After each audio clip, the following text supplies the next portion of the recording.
Yeah, I don't think it's as people say that initiating divorce is a sign that that's the person ending the relationship, but that's just the person who's initiating the legal process. And the reason that women would tend to do that is because they are frequently the ones who are relying financially on the man. And if they are not receiving, so for instance, if a man is married to a woman and then cuts her off financially and leaves, he may have ended the relationship, but she has to go through the divorce process in order to start divvying the money in order for her to survive.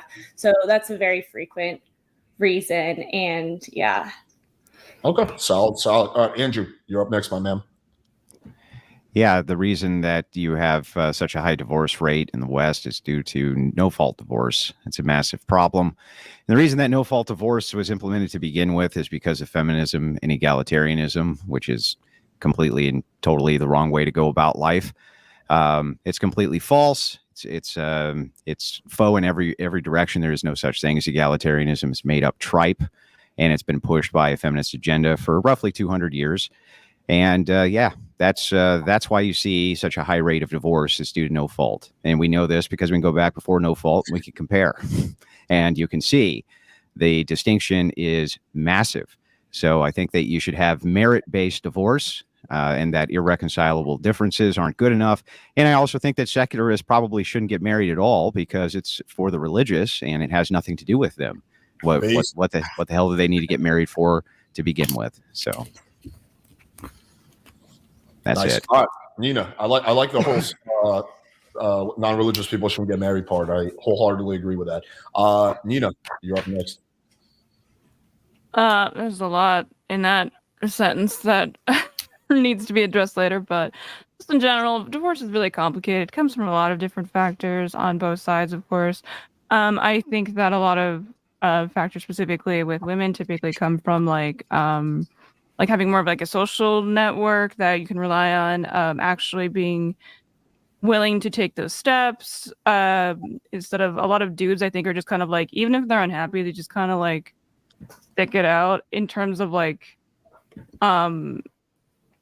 well, I'm supposed to be married, and if I have this like failure, if I divorce my wife, it's like a social stigma.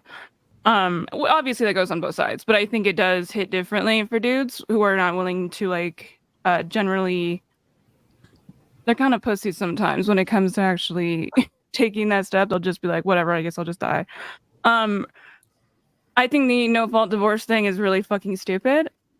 You saying that that's like a bad thing, because back in the day, you either just made up an excuse, like there was literally businesses that were completely built around the idea of like faking cheating allegations so you could get a divorce. So it kind of just was like it just wasn't a very efficient way to go about doing it. So it really, all it is with having no fault divorces now just means that either you're not having to poison your husband anymore, or and you don't have to go through all these fucking hoops to just like leave, because it's not like it just worked on one side. It worked on both sides. You couldn't just like leave your wife, you couldn't just leave your husband. Like, it was not good for either side. So I just think that's very silly for you to support that. Okay, let's go to Angela. Yeah, so there, like, I kind of agree with Nina and Lauren. There's so many reasons why a relationship ends, and I think one of the major factors, I think men and women truly don't understand what it takes to coexist in a relationship. And though a woman is initiating a divorce, it doesn't necessarily mean she's ending it. I think there's a lot of things that are stabilizing really bad relationships, and a woman choosing to initiate or end the relationship or the divorce, it's just her deciding to, I don't know, just take care of the situation, as to a guy is probably having an affair or coping in other ways with video games, or just being a complete slob, or just giving up in life. I think that maybe like the narrative of men feeding into this egalitarian lifestyle or marriage, thinking that they can do that, but I think women are still carrying the burden of being domestically responsible in the relationship, whether it's still working and being the wife and being the mom and being all the above, while he's still harboring like traditional wife core values, which I don't really think it aligns with what we're pushing out here. So just summing it up. All right, cool. So we kind of got everyone's position. So now is the free-for-all portion. Anyone can speak at any time. Kick it off, guys. Hey, Nina, did you say that the only way that men could get it, or women could get out of their evil marriages before no-fault divorce was to poison their husbands. I just want to make sure that we're clear. Did I say that that's the only reason or only way that they could get out? No. Well, you were concerned about the massive non-existent industries that were out trying to prove that, the women were cheating. And I guess that if they couldn't get a divorce, their only option, of course, was to poison their husbands. That seems ridiculous to me, but I'm sure that you have lots of, I think that it's not something that was prevalent. Yeah. Okay. So how would you get out of a divorce? Or get out of a marriage back in the day without no-fault divorce? Like you would go do what's called show cause. So you would show a cause, and then the court would grant you the divorce. What was cause back then? Show of cause. What was the cause back then, Andrew? Well, it could be any number of different factors. So infidelity could be one factor. There was all sorts of different factors. It just wasn't irreconcilable differences. You actually had to have a cause. Okay. So a lot of those factors had to do with domestic violence. So you would have that's one factor, yeah. So you had an increased amount of false accusations of domestic violence between partners, because in order to get out of their divorce, they had to have some or false accusations of cheating, and these things could have led to criminal prosecution. No-fault divorce hasn't changed that.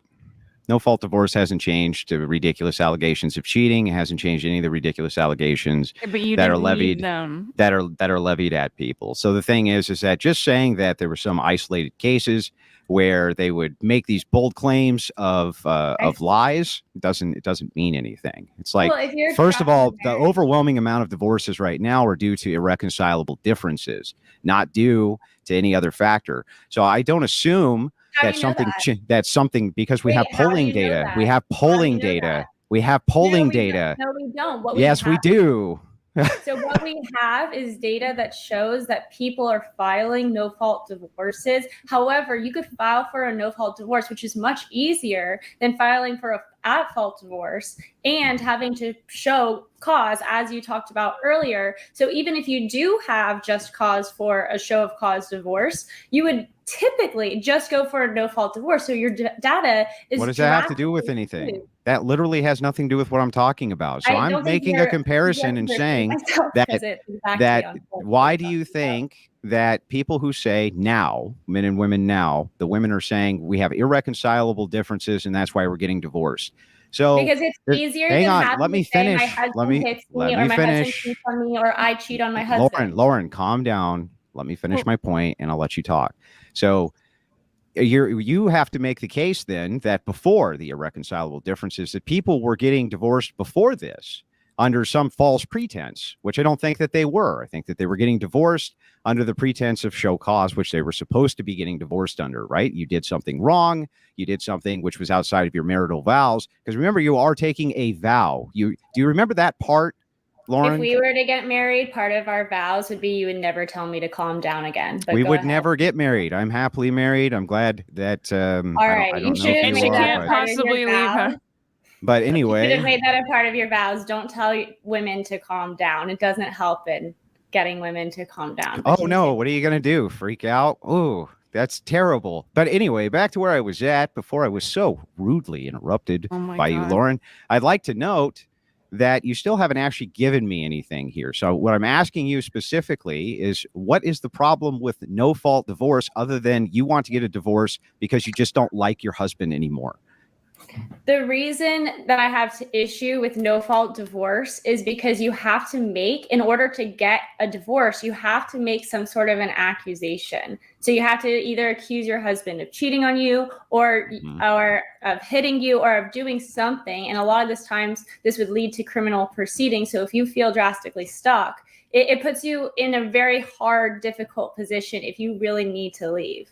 And also, even if you do have just cause, having to gather that evidence. So let's say your husband does abuse you in some manner, I'm not sure, or does cheat on you. You would then have to gather that evidence. And a lot of women don't have the means to hire a PI or to follow their husbands around Kind all of day. enjoying the gynocentric way that you're looking at this. It's not just the poor woman has to gather the poor woman has to gather evidence. The man also has to gather evidence. The man has to gather evidence for infidelity as well. Has to gather evidence for these things as well. They both have to show cause because they took a vow. So if you don't want to take if you don't want to take a vow, a marriage vow, then why are you getting married? Well, probably for like the legal reasons, you know. So like what? Reasons, oh, like so you can't. So we can't change the tax system unless people are married. That's ridiculous. That's ridiculous. That I find. Okay, do you find the Constitution ridiculous? You seem like a fervent supporter of the United States and the Constitution. Why would you say that? Based on what? Because earlier you said that people who are not religious shouldn't be married, and it's like funny because we have a First. What does that have to do with the Constitution? Well, we also have a constitutional right to get married. You do. Yeah, Loving v. Virginia. Yeah, that's a constitutional. That's a constitutional right. Which amendment is that? It's what amendment? I don't think it's in an amendment. It's been determined. Oh, so it's not in the Constitution. So it's not in the Constitution, Lauren. Right. It's been determined by the Supreme Court to be a constitutional right. Okay, so it's not in the Constitution, Lauren. Yeah, they can't. The government, the United States, cannot prevent you. It's part of your rights to life, liberty. So is it in the Constitution, Lauren? Can you give me the amendment, Lauren? Do you not understand how Supreme Court precedent works? Yeah, that's precedent. That's precedent. That's precedent. The precedent can be overruled. Right? Lauren, precedent can be overruled. For instance, it was a constitutional right to have an abortion under a case that was recently overturned. So now that's no longer a constitutional right. But because it's precedent. Because it's precedent. Exactly. So you do understand precedent. Yeah, but precedent's not a constitutional right. So if you have a constitutional amendment, you either need to have two. It is. Let me finish, Lauren. Right. You need to either have 2/3 of the states come together to roll the amendment back, or you need to have literally an act. Yeah. Well, if it's not in the Constitution, so it's the 10th Amendment. You said it's in the Constitution. It's not in the Constitution. You're talking about case precedent. The 10th Amendment. The 10th Amendment, it says that the rights that aren't given to the federal government go to the prospective states, Lauren. What are you talking about? No, it's the 10th Amendment says that there's a number of rights that are not specifically outlined in the Constitution. Like I just said. Determined under Loving v. Virginia and other cases. So which part are you disagreeing with? A constitutional right. People have a constitutional right to choose whom they marry, whether they be interrace and then it was further in Hodges v. Overfeld with gay marriage. So people have the right to choose who they marry. That is a constitutional right. It's not a constitutional right. It's an interpretation by the Supreme Court, and they often get overruled later. Whereas the Supreme Court can't overrule the amendment. It is a right for anyone in the United States to get married to whom they choose, whether or not they're religious. And I find it odd, even though the First Amendment. So then I can't advocate that there's change. So you're just going to continue to interrupt me and then get upset when I interrupt you. You seem it seems to be impossible to have a conversation with you unless it's the most long-winded diatribe I've ever heard. Try to keep your points more concise. I think it's hard for you to understand big concepts. I get that. I'm trying my hardest. Maybe if you use small words. Okay, I'll try from now on. So, Andrew, are you in favor of a small government? No. Why? Because small government usually is mediocre, and you need to have X amount of diplomats. You need to have X amount of statesmen. You have to represent 300 million people. In this particular case, I would actually advocate that you have far more congressmen. That way you didn't have an electoral state, which was as messed up as ours is. So that's what I would do. I would actually expand the electorate because, having only 2 senators per state is probably not a great idea, just so you know. And alimony, your thoughts on that? I think that in some rare instances that can be adjudicated and has been traditionally adjudicated by the church if alimony is necessary. The church? The church, yeah. I don't see why the state needs to become involved in a religious ceremony. Can you give me a reason? Can you give me a reason why secularists need to get married? Any of you? Like, why is that a good idea? I would assume because they love each other. I mean, you can love each other without marriage. It's a religious Okay, but you might have a sacrament. tradition in your family, like you would want to get married. You mean that came from the religious people in your family? Hold on. Okay. I'm Who gives curious. a So shit? Yes, it you want to take the institution of marriage and make it like completely separate from the legal institution. So you would get no tax benefits for being a married couple. You don't would- need. Yeah. So just to address these one at a time, right? Mhm. You don't need to be married in order to address tax benefits for couples. You recognize this, right, Lauren? I'm asking if you. I'm asking a And I totally just different answered. question. I just answered your question. You No, you don't didn't. actually. You No, don't you didn't. need to be married for tax benefits because you can address the tax system separate from marriage. It's ridiculous. Okay, but so you think that's the only. So Oh, you mean changing it? So he's saying that the only reason that the government is involved in marriage at all is to monitor taxes, and then taxes could be monitored. I didn't say that at all. You just straw man my entire I'm trying to argument. She's understand. just asking you a question. And I just Fill the fuck answered her out, dude. question, and then she straw manned the position. No, So, I'm, like, I'm if you want to know the trying my position, best. just ask, and I'll give it to you. She was literally just doing that. Like, chill the fuck out. No, she Andrew. literally wasn't drunky. She literally didn't. I wasn't. So anyway, back to what you were asking me, Lauren, just to give you the answer to your question. Let me rephrase the question, if you Okay. don't mind. How is the government and marriage currently intertwined? So right now they're the adjudicators. So at the moment, you have to go to the state in order to become licensed, and you also have to go to the state in order to get the license revoked. So essentially, they operate as a middleman adjudication system between the partnership and the marriage. So I think that can be done by the church, and it doesn't need to be done by the state at all. It's never been necessary, nor is that something which is traditional. That is not a traditional thing which is done. If you separated it, right? So if you separated this into like a religious ceremony, and you had the states not involved in marriages at all. However, the state would still monitor couples for the purposes of taxation. So what would that look like? And could The couples same thing it looks like right now. No, because it it's look not like the same marriage. thing it It's looks no like right longer now. a religious thing. It's no longer for the dignity of family. There's in legal precedent, a lot of marriage issues have to do with the dignity of families and creating the best society possible for the modern Yeah, it's era. encouraging birth rates, et cetera, et cetera. Yeah, I agree. You're just going to interrupt me every time I talk and then complain if I interrupt you.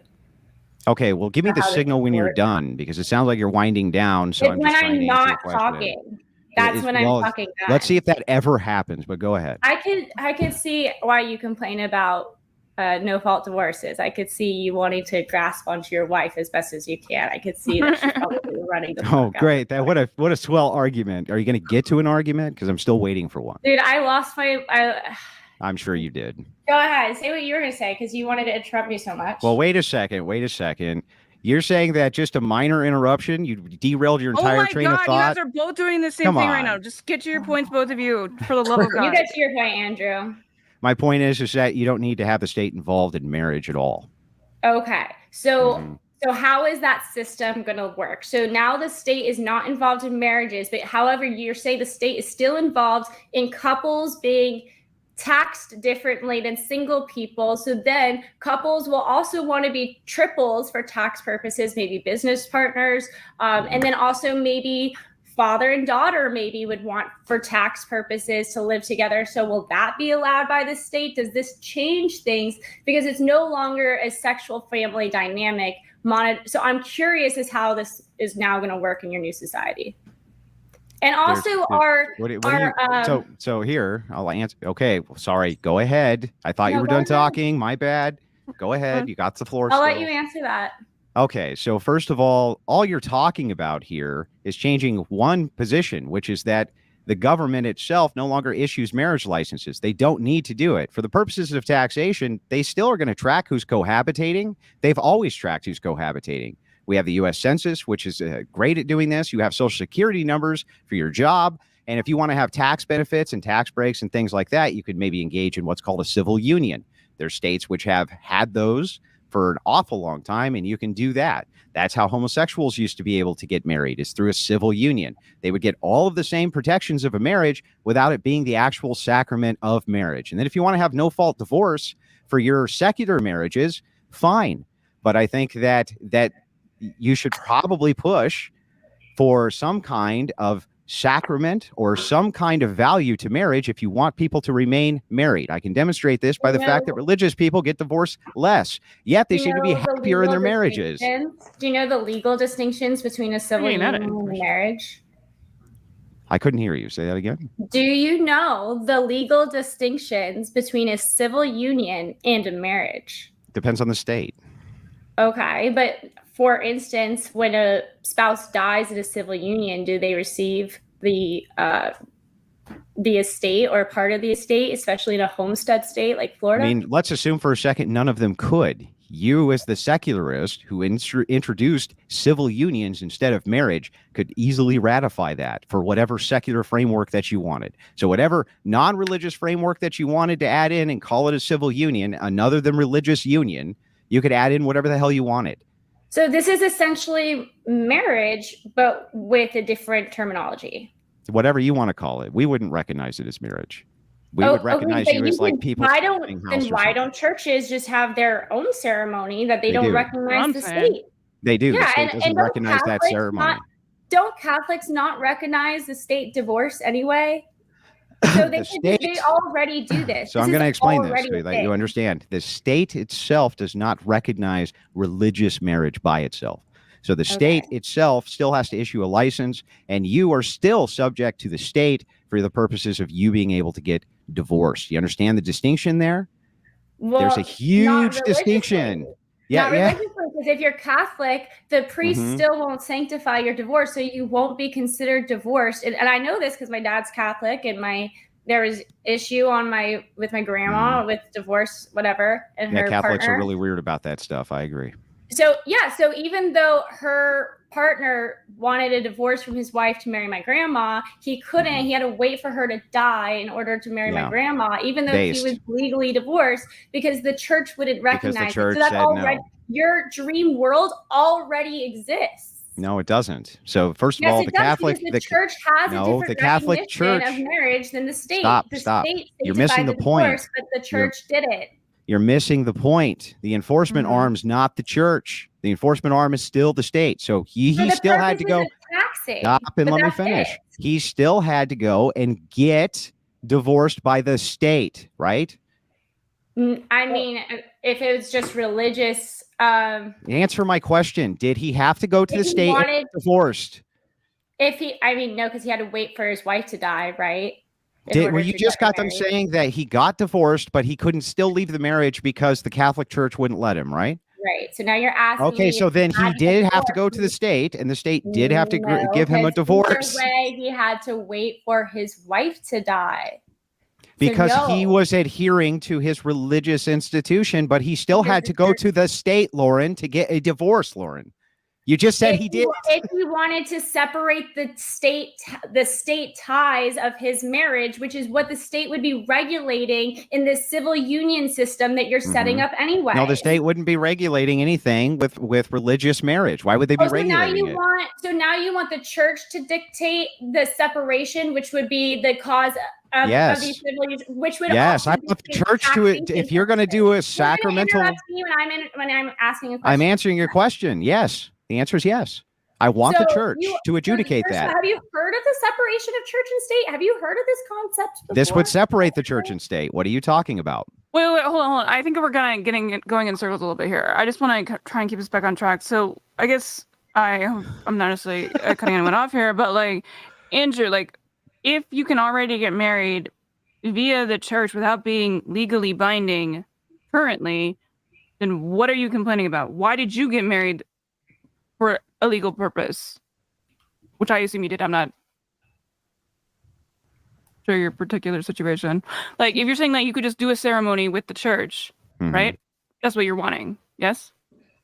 No, currently priests cannot marry you without the state. Well, I mean, but it would be like you could have that within like your religious practice. It just wouldn't be legally binding, correct? No, you really can't have that because. But that's what you want, yes? Yes, there's laws that make that illegal. So usually a priest. Or make it illegal? A priest, yes. A priest often in most states, I think, actually has to have the authority of the state and issue you a marriage license in order to marry you. Are you talking about bigamy laws? No, I'm not talking about bigamy laws. Well, I just don't understand why you can't just have that Sorry, done. what law are you referring to? Because I've never heard of a law that a religious ceremony couldn't take place without the state's permission. You can literally never heard of this so law. so Right, you can exactly. make that, but it's not a recognized marriage. The state should still have By to the state, recognize. not recognized by the state, but you don't want it to Stop. be recognized by the state. The state stop. The state should still have to recognize the marriage. That doesn't mean that they have the authority to adjudicate it. Stop proving I'm making bad points. Stop. What You would are that- making bad points. What would that look like No, then? you're the one making bad What's points. okay? What's the What problem is with my recognized by the argument? state mean Give me if it has give no me an actual, like, actual values from the problem state? with my argument. Let me frame it the I best just way I don't understand possibly what your can. argument is. I'm trying I'm to figure trying. it out. That's why I'll try to frame it as best I can. The state does not need to adjudicate religious marriage. Okay. However, the state should have to recognize religious What does marriage. that mean? It means that the state is going to have to recognize that you're married by the church and recognize the church's authority to be the adjudicator over the divorce portion Okay, of but it. what does that mean in I practice? just Is that explained your it. How last stupid name? are you? Like, I just literally You explained really it. didn't explain that at How- all. So how- are you saying that how they much would more have, can I like, explain the this? Just recognition of, let like, the her last finish her name? question. Yeah, like, Can are you like you're start talking your about like question the over? last name Well, I acknowledgement. just keep Are we answering talking the about same tax question. benefits? Like, what are we? You did not answer that question at all. Okay, so as far as it comes to what? Tax benefits, things like this?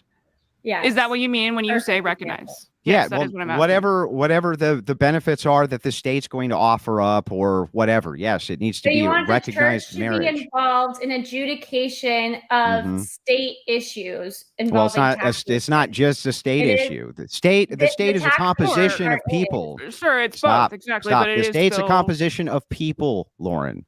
Okay, so Yes, people should be yes. able to be allowed to have their own adjudicators separate of the state, and they traditionally always have.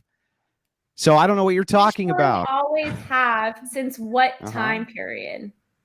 Throughout most of history, the church has been the So, The dominion. United States And ever? the church has been the dominion over divorce throughout most of human history. These are religious Until sacraments. when? These are not secularist sacraments. That Well, only okay. began during the Enlightenment period when they really started to push through laws when it came Okay. to divorce in order to promote the health and welfare of the individuals inside of these nations. But When in the United States Mhm. did this happen? I don't know what the exact dates were. Never. Yeah. No, listen. Did the United States Yeah. change from no fault divorce? That happened, but that's completely different than Okay, so adjudication hang by on. the Before church. then, if you're going backwards, it's ridiculous for you to expect me to know the exact date that this change Never shifted drastically. So yes, it has happened. I just told you traditionally the church has always been the adjudicator Not for in who the got United married and who States. got divorced. Not in the So, Yes. United States. Who do you think founded the United States, Lauren? Who do you think founded it? Who got here first? Like in what sense? The Like Native you Americans. say- Who got to who America landed on the first? United? Like Yes. I say, Vikings are probably. Are you talking about the country? Like I'm so confused.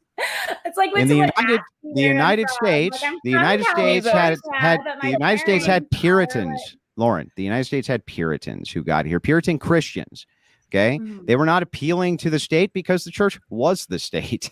Okay, they Okay. were the And state. did they put Well- up the Constitution of the United States? No, that came later. Oh, okay. So Mm-hmm. it's not the United States never, right, had the church adjudicating. You mean the when same United tax States that benefits claims went all up. men are created equal? Doesn't say anything about women being created equal. Didn't allow women to have suffrage. Didn't allow women to have any of those things. Didn't allow women to vote because they weren't stakeholders. Also made sure that they had limited access to property. love Aren't the these all pivot. feminist? Stakeholders. Aren't these all feminist propaganda?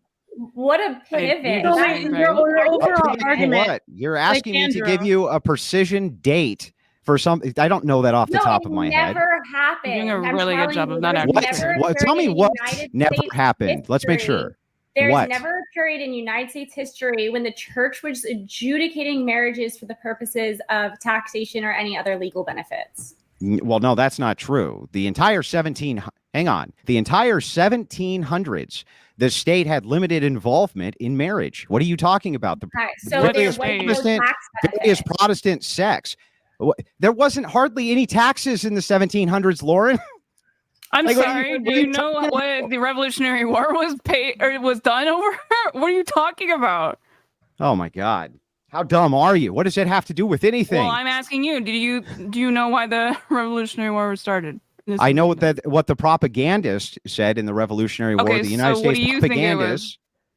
I think that the war, well, regardless of why I think the war was fought, that really has no bearing or merit on any of this. No taxation without representation. That was propaganda. In case you forgot. That was patriot propaganda. Shit, it was patriot propaganda. Exactly. Didn't mean it didn't happen. You understand? Propaganda doesn't mean that it's a lie. Oh, great. Well, now we have tons of taxation with representation. I mean, wasn't the Tea Party, wasn't like the whole Tea Party thing about the tea being taxed too much? So you're telling us there's no taxes and this entire fucking country was founded I didn't say that. I just said there wasn't very many taxes, and I got to tell you that there wasn't. Literally, the entire reason was because there was too many taxes. The purpose of merit. No, that wasn't the entire reason for the Revolutionary War. That's insane. You're talking about the Boston Tea Party, and you're talking about patriot propaganda, which happened. The patriot propaganda was necessary for the war effort. Okay, I support my country. I don't appreciate your bullshit here. I'm mad that I'm siding with the liberals. I just want to say that. You made me, Andrew. That's unfortunate. I'm even wearing a conservative shirt. Damn. All right, let's redirect. We've covered. No, let's not redirect. I'm not done yet. I want to know. I would like to know, when do you guys think the income tax started? Okay, one question. I want to redirect back to the additional. Yeah, when do you think it started? Was that? I forget the amendment. But I should know. It's okay for you to not know anything off the top of your head, right? Yeah, go ahead, Google it. 17th Amendment? Was it the 17th Amendment? When did the income tax start? 1861. What was it? 1861.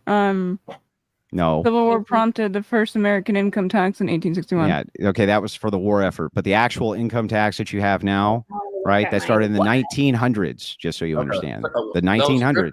That was a good so now as you move back, hang on. So now was it the 17th Amendment? So I want to redirect back to the initial topic. We covered history quite enough. It's not related at all to the. Yes, it is related. How's it related? Because we're talking about the history of marriage, Alex. How is that related to the idea of why divorces? Just give me like a simple explanation. Because in this particular case, what they're trying to say is that I have some kind of incoherent system, and yet I'm saying no. It's actually your system which is incoherent, which is leading to the maximum amount of divorces which we're having at the moment, right? Because specifically, no fault divorce. So if you're looking at, divorce rates are falling. Right? Let me finish, Lauren. Calm down, Lauren. So again, when you're looking at this, no fault divorce is a primary cause for why it is that women institute. So this is what the question is, right? Why do women have or institute so many divorces? Why are they petitioning so much for divorce? Things like this. It's actually really simple. It's because there's very limited penalty at all for women to go and petition the court for a divorce. They almost always win, and they almost always get more assets. This has been what has traditionally happened since no fault divorce was instituted. They usually get the kids, they usually get the house. It's a pretty bad deal for men. It's a big problem.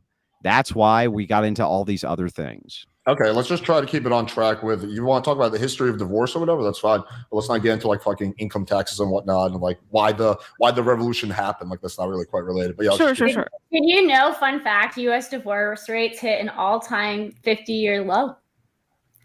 Isn't that a fun fact? Because almost nobody's getting married. That's why. So that's what you want. You don't want the secular people getting married. You don't want secular people how low tier you people are. No, but you literally just said you didn't want the secular people getting married. So maybe those are the people who are not getting married. Right. So what I want to do is shift people. I want to shift. Definitely, because it's the religious people's job to get married. So I want to shift. Yeah.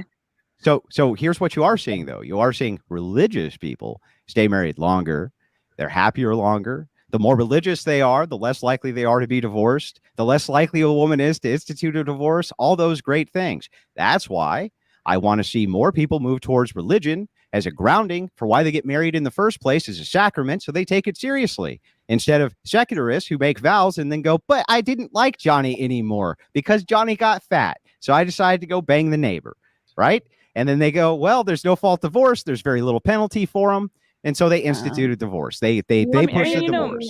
Men and women cheat at the same rates generally, so I don't really understand what that's going with. But do you really think that like you should just not ever have any reason to leave, or like is it do you actually believe in the fault divorces, or are you just saying that to be like annoying about it?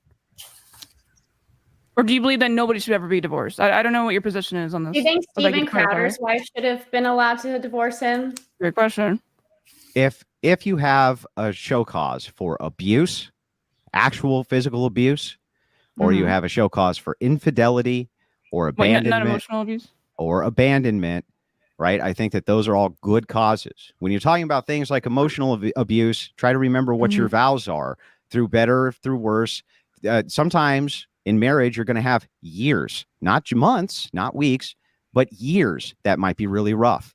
They might be hard. Marriage is really hard. People shouldn't enter into marriage. They shouldn't enter into marriage unless they're prepared for all those hard times. I don't disagree that marriage is hard. It's scary. I understand like that aspect of it. But like if somebody is abusing you and you have kids, like even if it's emotionally, why do you think that they wouldn't abuse your children?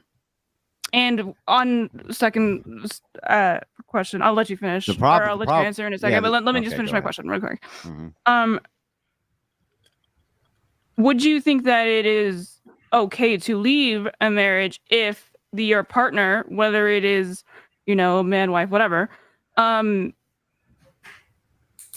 is abusing your kids? Do you think that's fair to leave that marriage? Or more than anything, I would even think like maybe it's like your duty that you should for the good of your children.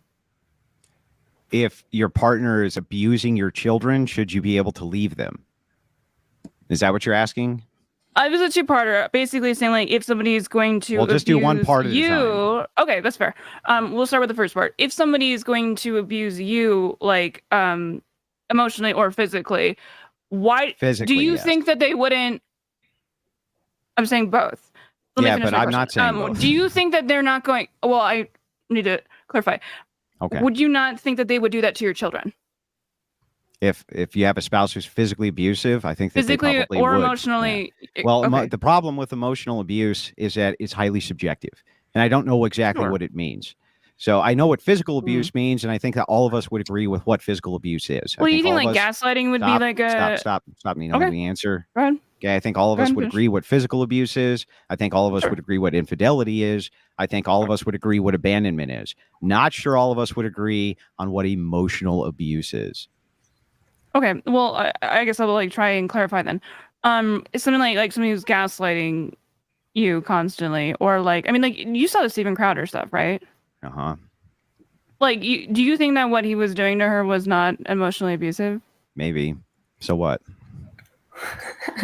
Well, so wait, how is that? What do you mean? So what? So what if the kids are witnessing that throughout like a 10-year marriage? And you think that will affect the way the kids that's different. So now you're talking that's what we're asking. So now you're asking about some elongated pattern of behavior that's like never ending or something like this, rather than an isolated incident. So here's what I'll say, right? As you guys kind of giggle and scoff, which I find amusing.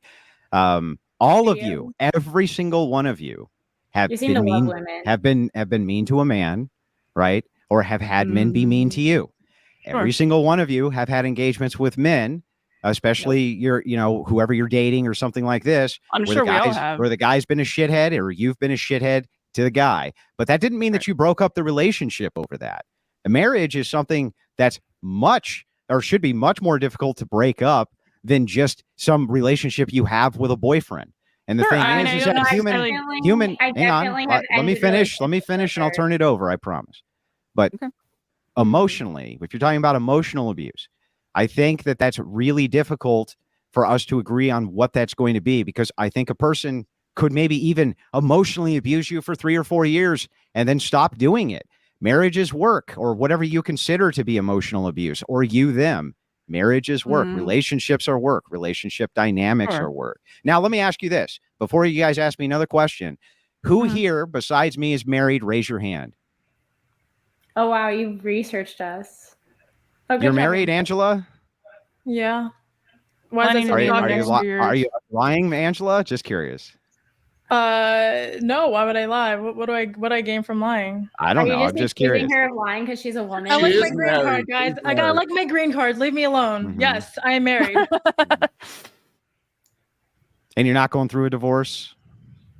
No. Why would no? I would like Okay. to stay in America, so no, I'm not going through a divorce. I don't know. You just raised your hand really slow. It was weird. Just saying.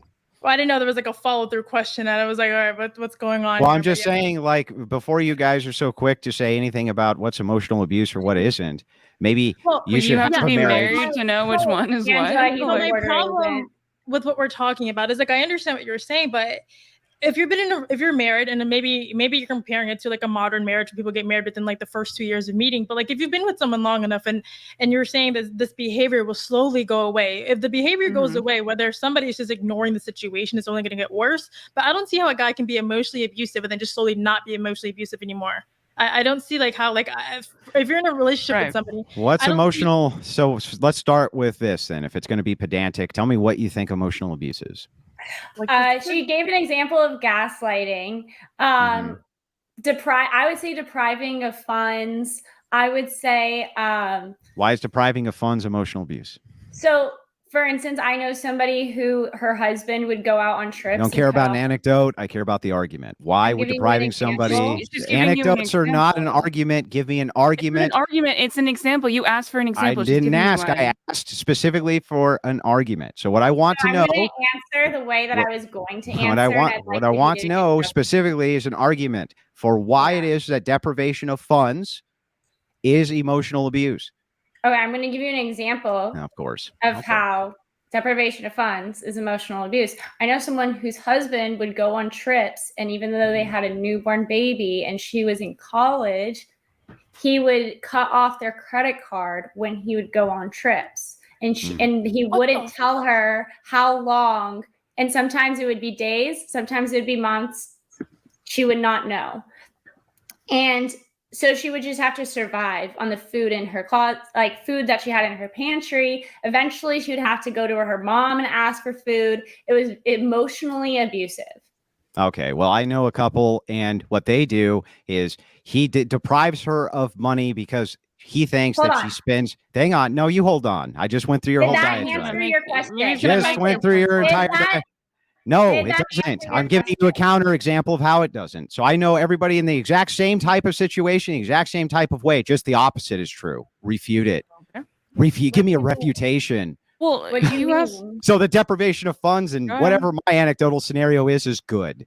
There we go. So now we're at a stalemate. I don't understand the exact. I know you don't understand. Yeah. So he's doing a deprivation of funds, and it's actually good because it works for their marriage instead of she doesn't like it, I guess. You know, whatever the anecdote I'm curious. is. What is your anecdote? I'm actually curious. So the anecdote would be that she spent too much. She spends too much money. Because she spends too much money, he cut off the credit card payment. So he deprives her of funds. That's good and healthy for the couple. I've known couples where this has happened to them. Here's an anecdote for you. There you go. Refute it. Okay, well then that's probably not. Yeah, well then that's probably not a if it's something that like she has an issue and well, then no, it's actually emotional abuse to him, huh? How dare she make it so that poor guy has to freeze her credit cards? He'd love to share the money with her. You might be right about that. That's fine, but that doesn't discount what her argument was and what. What's her argument? Her argument was an anecdote, not an argument. Do you remember Well, it's an example. It's an anecdote. You take geometry, Andrew? Those things are not mutually exclusive. What?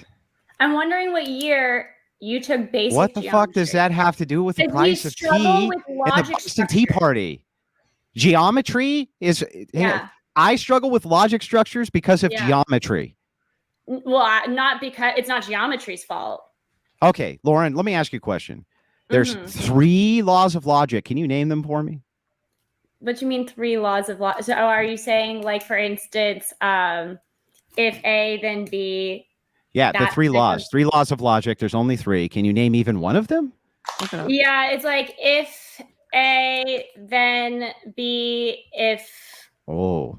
I don't remember. Like you would have to know this off the top. Maybe you should have stayed in geometry, I guess. Identity, non-contradiction, excluded middle. Like, I mean, should have stayed in geometry. You're just Lauren. you realize how dumb that you make yourself look, Andrew. When I made myself look dumb. That's for sure. You can just easily Google. Like, you're really gonna think like it makes her look stupid that you're just like, hey, name like you're basically doing the same logical argument of like the that she did. Oh yeah, you're a just fan doing of this the same band. thing back to her that she did to me. Name 3 songs from the band. Like it's like we could just look it up. That's what. Hang on. She asked me.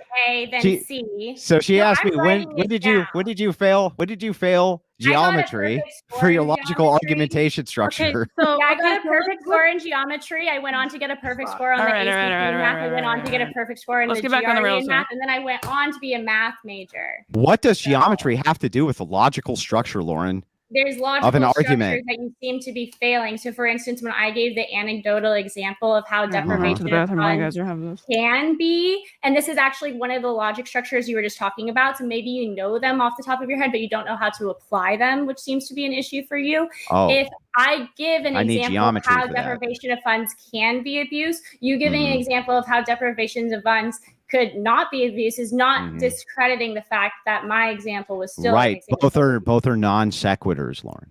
That was my point. So they're both non sequiturs. Going back to your anecdote, arguments. How to cut off the funds, like off of your example for someone who's married, is that what you would do for your marriage if your wife was spending too much money just to cut off the funds, just to like teach her a lesson? What would you do? Well, it's not teaching a lesson, but I have children. She has children with me. I think that it's very important that if one of the partners is being irresponsible with money, that it's a duty to cut off funding so that they're no longer irresponsible with money. And I think that oftentimes, especially if you look at consumer spending, women are responsible for upwards of 70 to 80% of all consumer spending. They spend a lot of money. So the thing is that oftentimes it's a misleading stat because women spend money on a lot of things like household stuff and everything. I agree. Listen, I agree. What I'm saying to you, though, is that generally speaking, they spend a lot of money. So you're going to often find that when financial disputes come up inside of marriages, it's not usually the man who's overspending. They do. Don't get me wrong. It happens. But oftentimes it's a woman who's overspending. And so it falls under the duty and purview of the man to say, no, you can't overspend. And if he's the breadwinner and he's the provider for the family, why would it be problematic for him to say that this money needs to be used in a way I deem responsible for the family? So then you encourage why don't you do the shopping? Right. But I wanted to, so you're saying basically to cut it off, but wouldn't that be a red flag as to why she randomly started to aggressively spend on this money? Because if someone who's married and their personality drastically changes, wouldn't that be a reason to find the root of why instead of just saying, I'm going to cut this off and starting the beginning of why a relationship fails because of the lack of communication? Yeah. So I think you're conflating two different things. So if you're asking me, do you think that we should get to the root of the problem of why the woman is spending so much money? I would say, sure. But that really doesn't negate the point that if she is spending too much money and the dude puts a freeze on the money, that he seems to be justified in doing so.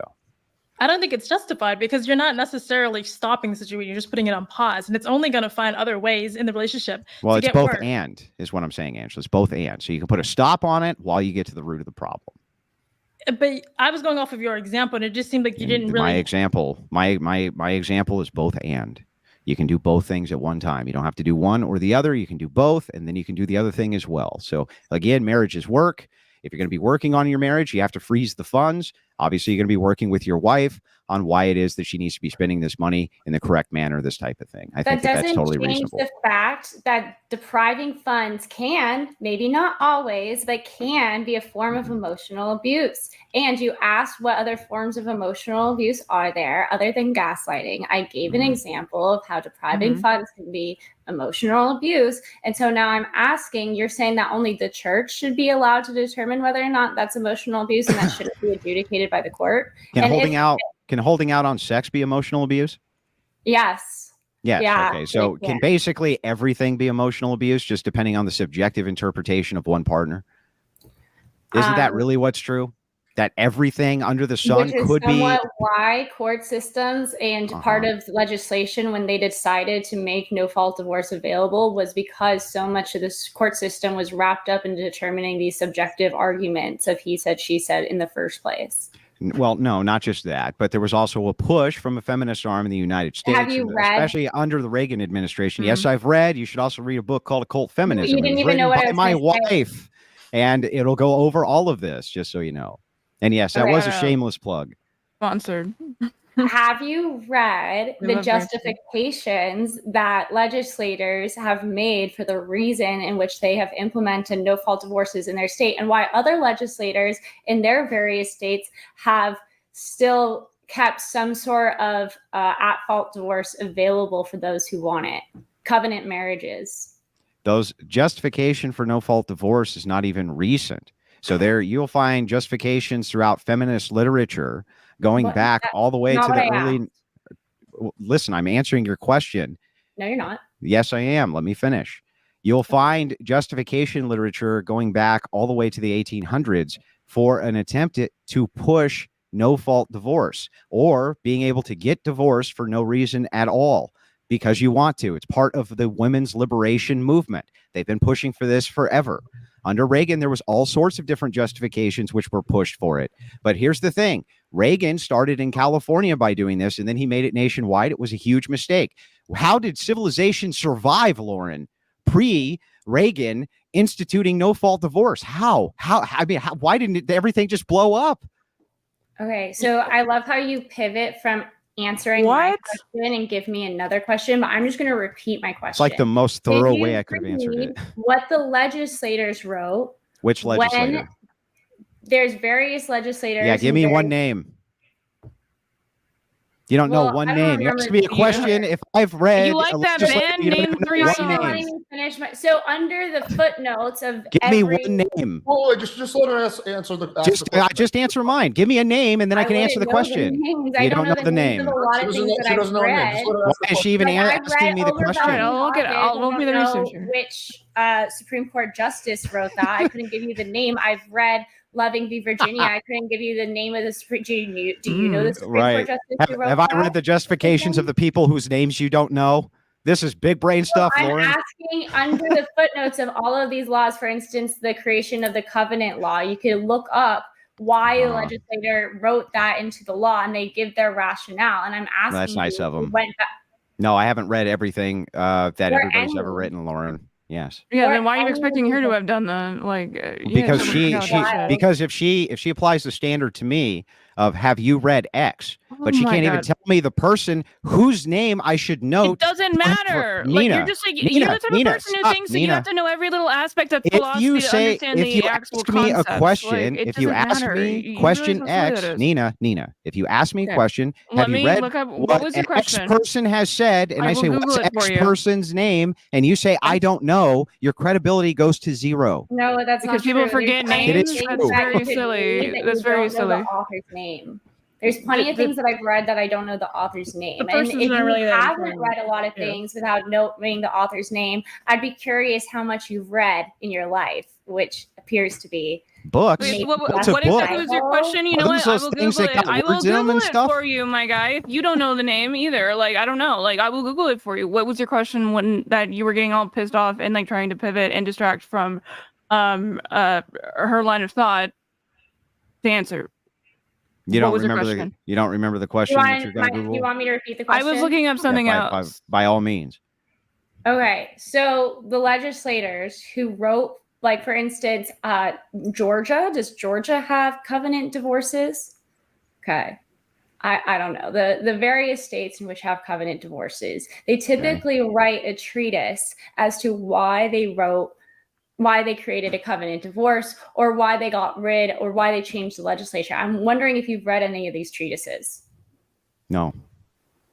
Okay, so you don't know any of the legislators' justifications for getting rid of at-fault divorces. Well, no, that's not what I said. There's more to a legislation process than a treatise.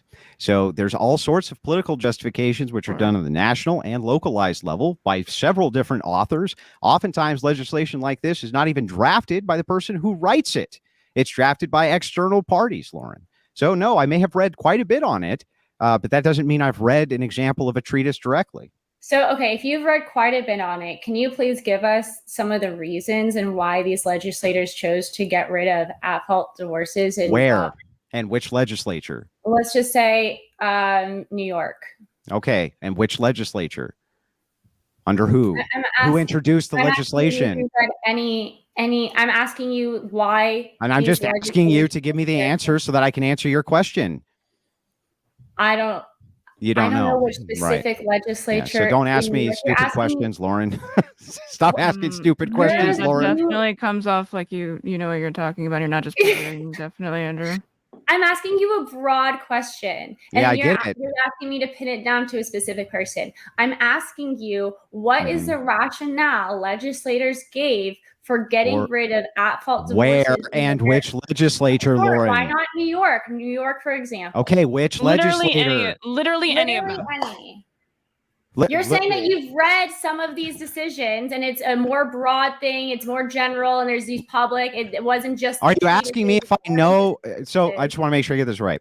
If you're asking me, Andrew, do you know a specific legislative body in New York and their justifications inside of New York for why they did X thing? The answer to this particular question is no. What's your point? Can you give me any rationale that these legislators gave for... any legislator in any jurisdiction gave for changing the law to at-fault divorce to no-fault divorce? Yes, I can give you what the Reagan administration said. Why was that so fucking difficult for you? Okay, go because ahead. Well, next time, just be either concise with your question or make it make sense. You guys don't gotta do this whole thing. Just let's just stay focused. So go ahead, Andrew. Anyway. Yeah, so the Reagan administration, they pushed this in California, and much of the justification for it came from literally the liberal arts section of California, liberal universities.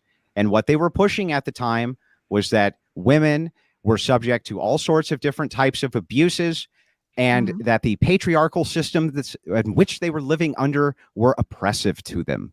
And this was a huge push in California. And as they say, as goes California, so goes the rest of the United States.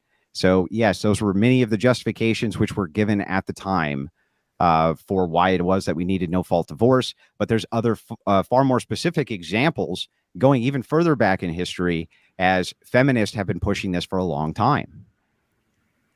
All right, I'm going to give a 5-minute warning before we move on to the next topic, because we've been going about for an hour. So just a heads up for everybody. And so these legislators didn't base this idea that women were suffering or maybe an abnormal amount of abuse compared to men in these inabilities to have no-fault divorces. They did offer those up as justifications. Yeah. Okay. So there was a legitimate... That doesn't mean that their justifications were good. It just means they offered them up as justifications. So you don't think women going through abuses is a good justification? I don't think that the justifications which are offered for why it should be no fault if you're going through abuses is justified. No. Do you also... Now, Lauren, let me ask you the same question back. Have you read any of the counter arguments to any of these justifications? Yeah. Usually when you read the Give me one. Give me one. Arguments is that it will increase divorce. It will and did it increase the... Did it increase divorce? Yes, it was going to increase divorce. Right. The amount of abuse. No shit. So there was the issue that was at hand, which was women being in abusive relationships and not being able to gather the evidence and be able to afford an attorney without their husband finding out, because typically their husband monitored finances. So these women were stuck in these abusive relationships, and now they're capable of getting out. Can you tell me who wrote that? So yeah, there's going to be an increase. So in California, over time, there was a decrease in divorce. But Lauren, in California, who wrote that counter argument? Oh my God, I don't care. Honestly, Andrew, I think you have to prove why is people who are unhappy in marriage. Why is that ridiculous? Divorce. I read it. I don't necessarily. You don't have to know the author of everything that you read. Then how do we know that it's true? How do we know that it's true? Can you show it to me? Oh my God. What? You just seem to have maybe read like 5 things in your life. Okay, wait. Okay, hold on. We only have a little bit of time left. Can you show it to me, Lauren? I want to ask Andrew, why is divorce inherently bad for you? That it, like, if it's going through a bunch of abuses, why do you think that it shouldn't be fair for somebody to leave? Because the primary edict of a marriage is not about you, and it's not about your spouse. It's about your children. Okay, and so if somebody continuously keeping continuity inside of your family is the most important thing that you can do. The outcomes for children, and you're all consequentialists, I'm sure. The outcomes for children are almost always better if they stay inside of your household. Let me give you an example of how bad this is, Nina. Let's say that you have children in a house filled to the brim with abuse, and you remove the children and hand them over to the state. They're 100 times more likely to be abused by the state than they would have been inside of their abusive home. Great. That's actually a fantastic argument for divorce. Then they should stay with the parent that is not abusing them, correct? Facts. For physical abuse, I've never disputed this. Okay, so then you should support divorce. No, that's not. Well, under the pretense of physical abuse, I've already said that that's a justified reason for divorce, Nina. Okay. Is there any line for emotional abuse? And that's a call-in question. So I think that the church is far better at adjudicating this than the state is.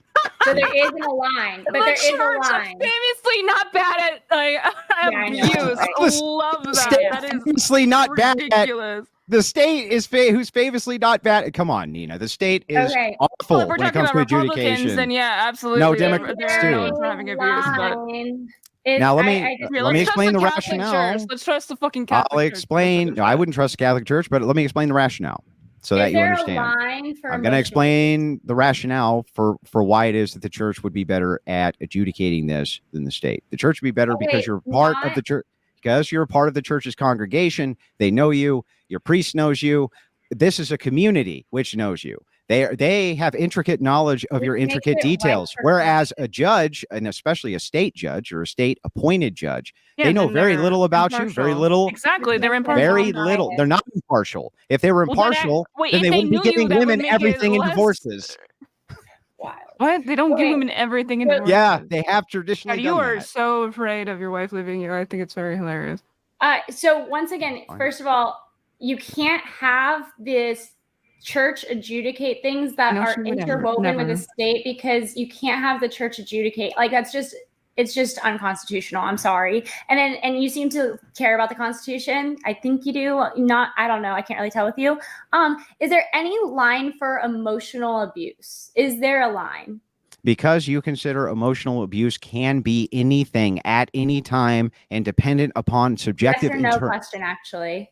It's not a yes or no question. Yeah, how long have you been a yes or no question? How long have you been a moron? Yes or no question. How is there a line? Have you been a moron? It's a yes or no question. I just passed the bar and I went to law school, so like I feel that's not yes or no. That's not yes or no, Lauren. That's not yes. I don't know how long I've been a moron because I've always thought I was pretty smart. But back to answering your question. Emotional abuse? Yeah, so I'm going to answer this question. Okay, there actually can't be a line because you set it up. So, and stated that this is subjective and everything could be considered emotional abuse, everything. So it's up to subjective interpretation. So how could I delineate a line? So my example of my friend being deprived financial assets, that wasn't emotion. That wasn't abuse. Yeah, but I mean, interpreted which way? I think from the man's perspective, it's abusive that she overspends.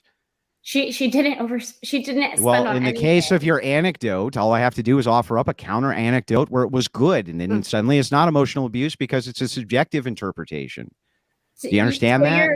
You're taking the way that you're thinking is very Kantian, in like all actions are equivalent no matter the circumstance. Well, I'm a deontologist, so can I finish? That doesn't surprise me. So all actions are the same no matter the situation. So for instance, deprivation of funds is the same whether that be depriving a woman from food and depriving her baby from being fed, and that's the same as depriving a woman who just spent that's not what happened in your example. Entire life savings on fur coats. That is not what you said in your example, that their baby was not being fed. Yes, I did. He literally did say that. So hang on. So you're saying in this case that the man is being physically abusive to the child because depriving the child of resources which are necessary to life, that's different than emotional abuse, Lauren. He's depriving her of funds. So if you consider depriving her of funds physical abuse. Only in certain circumstances where depriving of the funds would stop the child from being fed. That's a whole different situation. I mean, I guess my friend could have technically robbed a grocery store and then she wouldn't have deprived the baby from being fed. So technically it's not his fault, right? According to you, it's not emotional abuse.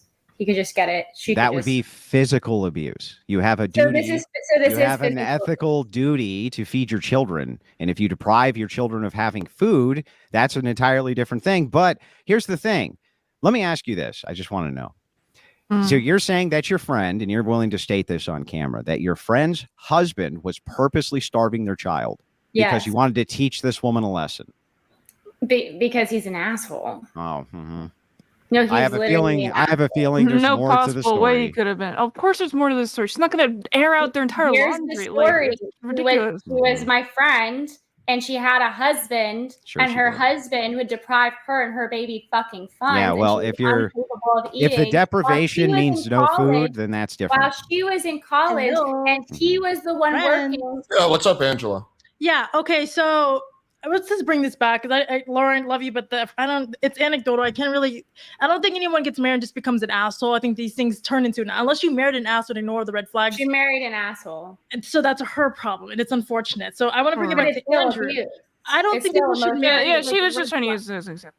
Yeah, I get it as an example, but like going to Andrew, you're saying that people should stay together for the sanity of kids, but then you think kids are the byproduct of parents. If parents don't have a good relationship with each other and the kids stay together with them, don't you think have fucked up kids to begin with? So by saying if they're not physically abusing the child or whatever it could be, it's still affecting kids, and they're still going to see parents that are neglecting each other. So I understand the argument here. The problem with it is that, no, when we see these kind of behavioral elements in society that you would consider to be bad, such as, prostitution, prison, all of these different things, that all of them tend to stem, including homelessness, from a single mother, not from parents who have, or children who have two parents in the household. You just completely ignore. And what I'm saying, I'm not completely ignoring it. I'm not, Nina, nobody needs your help, Nina. We don't need your help, Nina. Let us finish our conversation, Nina. Apparently, like, you just gonna mumble incoherently while drunk again? Are you going to mumble incoherently while drunk, or are you going to let us finish our conversation? Okay, I don't know if that makes any sense, but like, okay, so obviously, here we go, mumbling incoherently. I can't wait. Was arguing about how parents rub off on their children. I think you, as a parent, know that, correct? Yes, I agree. So that's the basis of your argument. Oh, is it? Thank you, It's Nina. a little weird. That's why I don't we're understand talking because we're talking about outcomes. Because we're talking about outcomes, Nina. So is the outcome? Is the outcome? I am. Is the outcome optimal for the child, even if they're in a home where the parents don't have an optimal relationship? That's what the real question is. Because otherwise, why would you break up the family? That makes no sense, Nina. Do you understand that? Some people are together and they don't have a healthy relationship together. So just because of divorce doesn't mean you're still not being a mom or a dad. I agree. I agree. Not in every single example. But if we're specifically looking at the outcomes for children who have both parents intact in the home, even if the parents don't have an optimal relationship, the outcomes for the children still tend to end up being better. And the outcomes for children have always been better outside of single motherhood, which has skyrocketed since no-fault divorce. That is not something which is arguable. It's just true. Well, yeah, two parents, but I mean that is true. That having two parents. So marriage is for the children. valuable. It's not for you to go get your man's credit card and go on a shopping spree. It's for the children. So I have a couple of questions. Would you consider, like, if a woman, for instance, are they geometry questions? If a woman, for instance, deprived a man from sex for a significant amount of time and cut him off in front of his friends and was like clearly being emotionally abusive towards him, would that be grounds for divorce? No. I think that he has an obligation and a duty beat the shit out of her through his religious convictions to work diligently in fixing that marriage first. with a Bible.